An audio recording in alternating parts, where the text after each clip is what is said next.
Welcome back to Nasdaq Trade Talks. I'm your host, Jill Malandrino, Global Markets Reporter at Nasdaq. We're coming to you live from the InvestNet Advisor Summit in Austin, Texas. Joining me for this segment, we have Nicole Davis. She's a Senior Wealth Manager over at Veris Wealth Partners. We're here to talk about Millennial Wealth Management. Nicole, it's great to have you with us. And millennials have actually had a big impact on impact investing. Absolutely, and I think that they're really sort of driving the conversation and really just take it as a given that you can invest with your values. And I think are part of the conversation that they can expect you can do that and meet their financial goals. And it's actually just a smarter, impact investing is a smarter way to invest.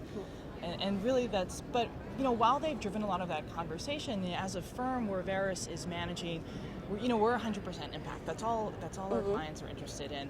And you really see reflected in that, we do have a lot of interest from millennials, but really it's the Generation X and even the baby boomers who really have been moving assets in this direction for a long time. But I think the millennials are getting all the attention, but just want to recognize there are a lot of that's really on the shoulders of previous generations that maybe were kind of at the forefront. But well, it's really interesting because as advisors, you have a lot of hats that you have to wear. And I would imagine for each client, because impact investing is very subjective, you have to understand and recognize the needs of every single one, because what I might find impactful, you might see in a different light. Sure, absolutely. And really the interest level, a lot of Generation X and boomers, they come from a lot of times a social justice background or really just straight from the environment. And it's a little bit narrow in focus, and I think millennials really want to see kind of all of their impact issues reflected in their portfolios. And that can certainly be a challenge, but I think increasingly the industry is having the tools available to help meet those. And it's another interesting thing too is to see how impact investing has evolved, because even just 10, 15 years ago, it was more of, all right, companies that don't do this I'm interested in. Right. Now they want to see companies that are proactive, that proactively care about the environment, that are using top-notch governance standards.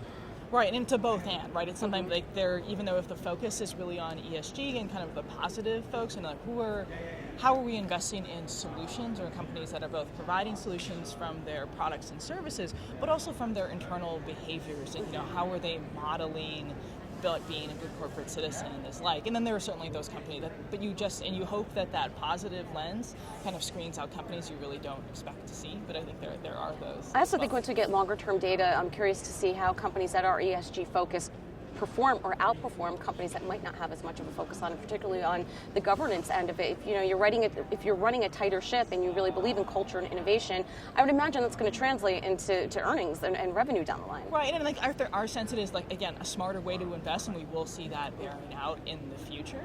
But as it seems, I think there's the old myth that you're going to give up performance to do impact, and it's really just proven to be absolutely not true. There's kind of study gapping up performance, and we think with good management, with good investment managers, there's some outperformance to be had in the very long run. I think judging it on a quarterly basis is really not where we are. All right, well, that's encouraging long-term, Nicole. Thank you so much for joining us in Austin, and thanks for joining me throughout the day on Trade Talks. I'm Jill Malandrino, Global Markets Reporter at Nasdaq.